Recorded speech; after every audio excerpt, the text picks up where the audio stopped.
hard unless you can handle behavioral management.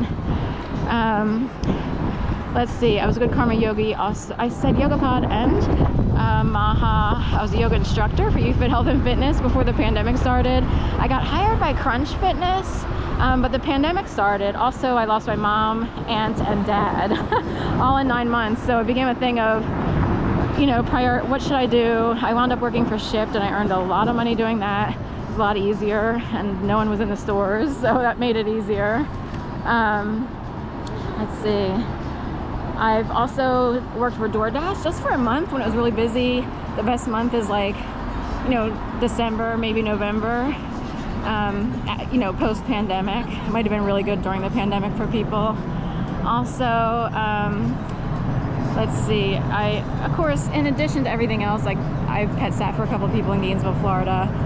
Book Nook tutor, Wise Aunt tutor. It's kind of hard to get gigs through those. People have all kinds of crazy requests. And when you're working with parents and kids, it's kind of like, that's sketchy. So truck driver training, CR England, Salt Lake City. I actually get paid for part of it. Although it's a loan system, it's a whole thing. I would never recommend truck driving. You'd have to be a certain type of person. And for women, just, you know, you kind of know that already, but I was desperate. So I was a key holder yoga for Yoga Habit here in Philadelphia. Soup kitchen volunteer with my mom over Thanksgiving. Many years ago.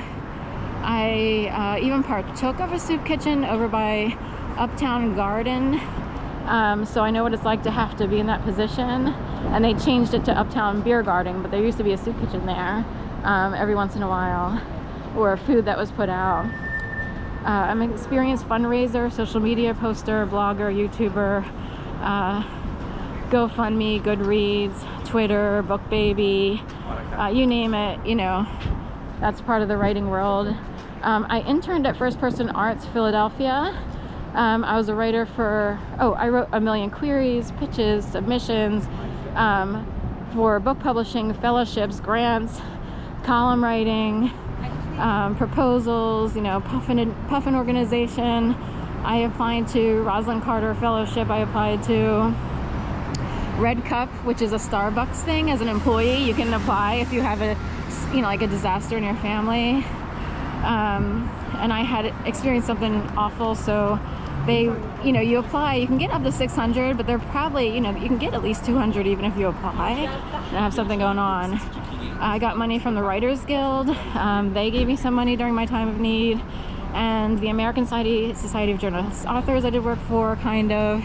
And belong to the LGBT Journalists Association, and writer and editor of a million versions of resumes and cover letters for jobs that are so different that you can't use a general one. Like, it gets weird when you apply to a million different places, and it's like, I can't send the same cover letter. Like, I have to change it at least a little bit, and so forth and so on. What am I doing? I'm going.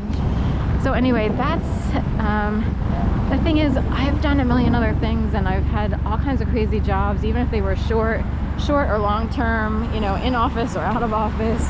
And, you know, the amount of hustling I had to do is in the realm of, okay, people, you know. And then I got slammed in 2011 with whatever it was, like Crazy Making Machine. You know, this involves, I actually wondered if I was put on a list by people I know from Delaware. Like, it's sad to say, you know, whether it's people related to distant family members or similar, like steps or whatever. And I'm like, what is it, you know? And the thing is, like, not every group knows that there might be 10 different groups doing the same thing. So you could be put on a list and wind up with like 18 different groups from 18 different everything, you know, doing all kinds of crazy stuff, and they would know where you live, they know your private business, all this stuff. So, and it's sort of like being a quote-unquote star, except you're just a regular person, and you're like, okay, so I could try to talk to someone and say, what am I supposed to do? But all I could hear is like people naysaying or minimizing and saying things like, well, who are you? You're not special, you know, stuff like that. So it's like, it could happen to anyone, you know. And part of the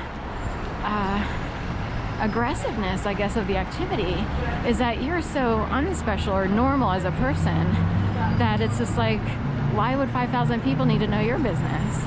Exactly. And it works because you don't know what to do. You're kind of stuck, you know.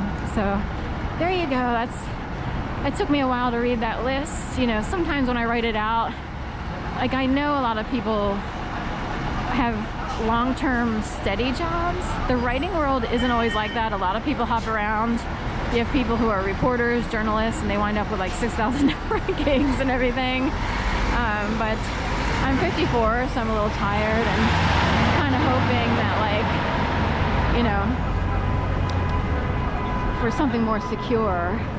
And it's like, you know, I wish I knew someone or connect to someone who could give me a secure position with benefits and everything. I could just finally settle down in life and live in a modest home, have a dog, a cat.